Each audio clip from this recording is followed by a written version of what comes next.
There's someone in your office, your friend group, maybe even your family who's pulling strings you can't see. While you are playing checkers, they're 3 moves ahead in a game you didn't know you were playing. They don't raise their voice.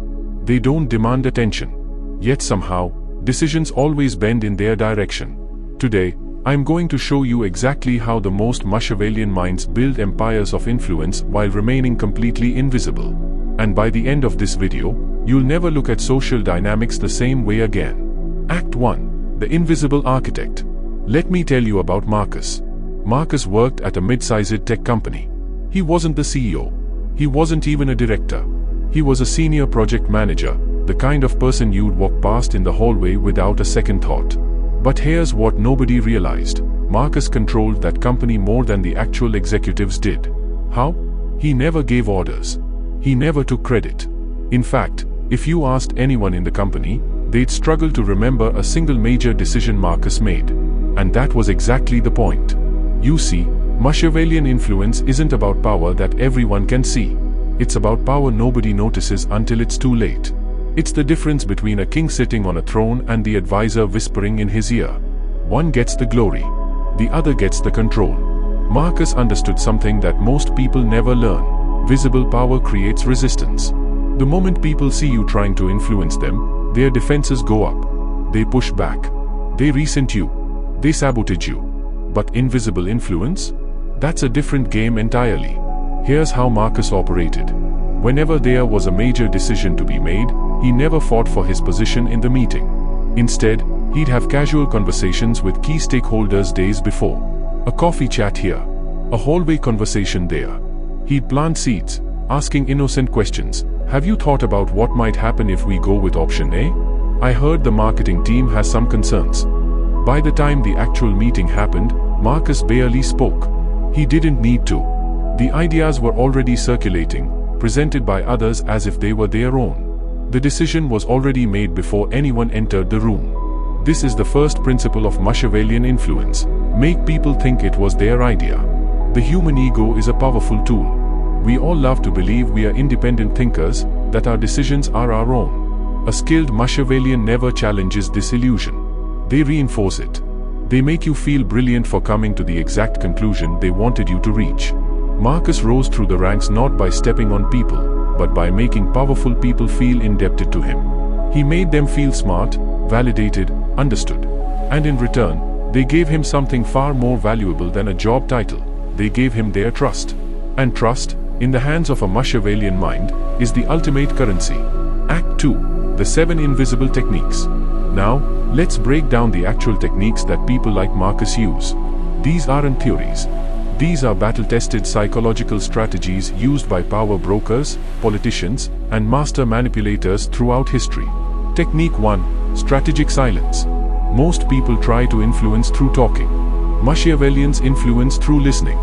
There's a woman I'll call Sarah who became the most influential person in her law firm without ever raising her voice. In meetings, while others fought for airtime, Sarah listened. She took notes. She asked clarifying questions. And here's the key, she remembered everything. 3 weeks later, when a senior partner needed information, Sarah had it. When someone contradicted themselves, Sarah gently reminded them of what they said before. She became indispensable not by being the loudest voice in the room, but by being the most informed. Strategic silence creates power in 3 ways. First, it makes you seem thoughtful and measured. Second, it allows you to gather information while others reveal their positions. Third, it creates anticipation. When you rarely speak, people listen when you do. The Machiavellian knows, a closed mouth gathers power. Technique 2. The favor economy. Here's where it gets really interesting. Machiavellians don't just do favors. They engineer them. They help people in ways that create asymmetric obligation. They solve problems you didn't know you had. They introduce you to people at exactly the right moment. And they do it all with perfect timing and impeccable deniability. There's a reason mob bosses in movies always say, "You owe me one." Debt creates leverage. But crude Machiavellians collect debts like a loan shark. Sophisticated ones create an ecosystem where people feel grateful without quite knowing why. The trick is this: help people in ways that feel voluntary but create genuine obligation. Offer insight. Make connections. Share information. But never, ever make it feel transactional. The moment someone senses they are being manipulated, the game is over. Technique 3. Reputation architecture. Most people react to their reputation. Machiavellians construct it. They understand that reputation isn't about what you are. It's about what people believe you are. And belief can be engineered. A political consultant I once studied would deliberately let certain stories about himself circulate. Stories of loyalty. Stories of discretion. Stories of someone who remembered favors and repaid them tenfold. Were all these stories true? Maybe. Maybe not. But they served a purpose. They created a brand. When someone needed help with a sensitive matter, his name came up first. Not because he advertised his services, but because the whisper network positioned him as the solution. Machiavellians don't correct every false impression. Sometimes, a useful misconception is more valuable than the truth. Technique 4. Controlled vulnerability. This one surprises people. You'd think Machiavellians never show weakness. Wrong. They show calculated vulnerability. They share a personal struggle, but only the right kind. They ask for advice on matters where they are already competent, making the other person feel valued. They reveal a flaw that's actually a strength in disguise. I care too much about getting details right, or I have trouble saying no to people who need help. Strategic vulnerability creates intimacy and disarms suspicion. It makes you seem human, approachable, trustworthy. And trust, as we've established, is currency. Technique 5. The third-party endorsement. Machiavellians rarely promote themselves directly. They create conditions where others promote them. Let's say you want to be seen as an expert in your field. An amateur broadcasts their expertise. A Machiavellian arranges for others to mention it. How? They help people solve problems, then ensure those people talk about it. They contribute to discussions in ways that demonstrate competence without showing off. They position themselves as the person who knows someone, or has experience with that. Before long, your reputation precedes you. And a reputation built by others is infinitely more powerful than one you build yourself. Technique 6. Information asymmetry. Knowledge is power, but selective knowledge is control. Skilled Machiavellians create information networks. They become the hub through which information flows. They know who's talking to whom. They know what's happening before official announcements. They know the real reasons behind decisions. But here's the critical part. They share information strategically. They give person A information that's useful to them. They give person B different information.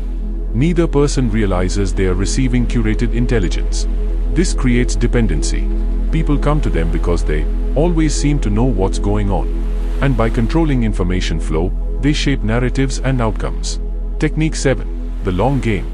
This is where amateurs fail and masters succeed. Machiavellian influence isn't about winning today. It's about positioning for tomorrow. They plant seeds that won't sprout for months.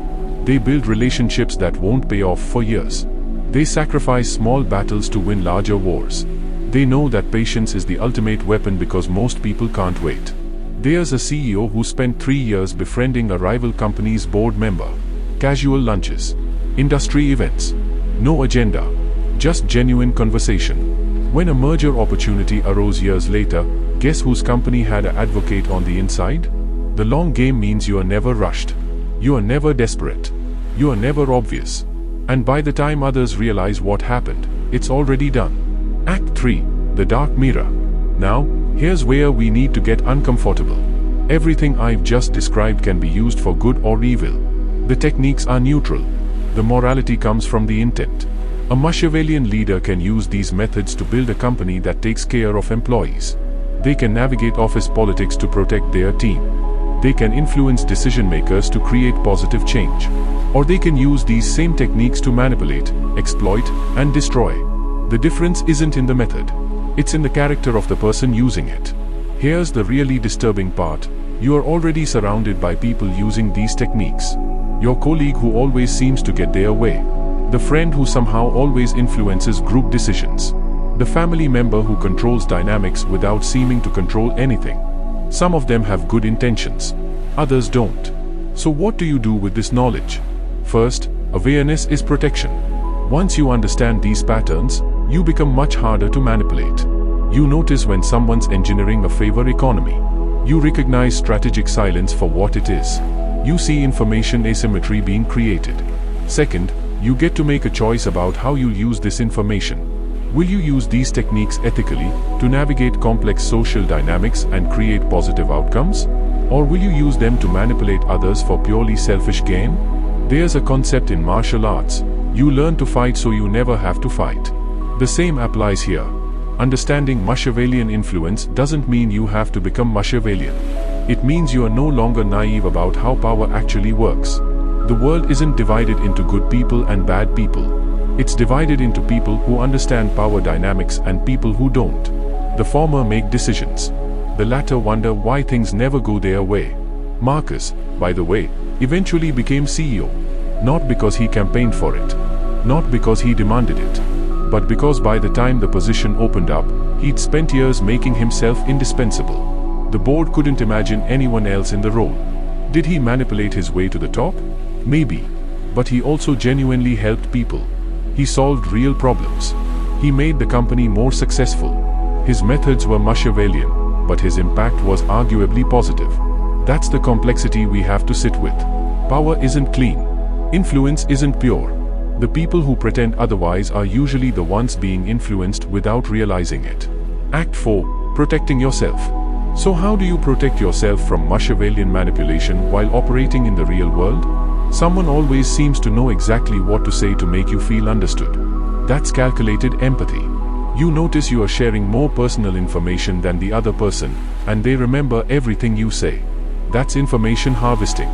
Decisions you are involved in always seem to go a certain person's direction, but you can never point to them pushing for it. That's invisible influence. The counter strategies are simple but require discipline. Take time before making decisions.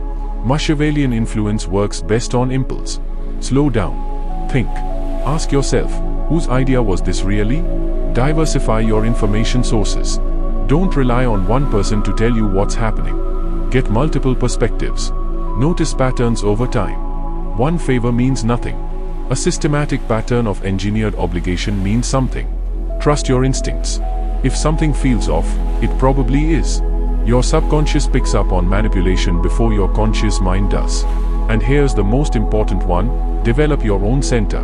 People with strong values and clear boundaries are much harder to manipulate. Machiavellians target uncertainty and insecurity. Confidence and clarity are your armor. Remember, understanding these dynamics doesn't make you paranoid. It makes you aware. There's a difference between seeing manipulation everywhere and recognizing it when it's actually happening. Most people aren't master manipulators. But the ones who are can have outsized impact on your life, your career, your relationships. Knowing how to spot them, and how to navigate around them, is essential survival skill in any competitive environment. The goal isn't to become cynical. The goal is to become conscious. Here's what I want you to take away from this. Machiavellian influence exists. It's happening around you right now. Some people are using it consciously. Others have learned it instinctively. And a few rare individuals have mastered it to an art form. You can't opt out of this game by refusing to play. You can only choose whether to play consciously or unconsciously. Whether to understand the rules or remain ignorant of them. The techniques I've shared today aren't about becoming manipulative. They're about understanding how influence really works beneath the surface of polite society. They're about seeing the game board clearly so you can make informed decisions about your moves. Some of you will use this knowledge to protect yourselves. Some will use it to navigate complex organizations more effectively. And yes, some will use it to build influence of your own. Whatever you do with this information, do it consciously. Do it with awareness of the impact you are having on others. The world has enough unconscious manipulation. It needs more conscious, ethical influence. Leave a comment telling me, have you ever encountered someone using these techniques? Did you realize it at the time, or only in hindsight? And if you want to go deeper into dark psychology, influence, and persuasion, check out the video I'm linking in the card above. It covers the 6 principles of manipulation that operate at a subconscious level. Until next time, stay aware, stay conscious, and remember, the most powerful moves are the ones nobody sees coming.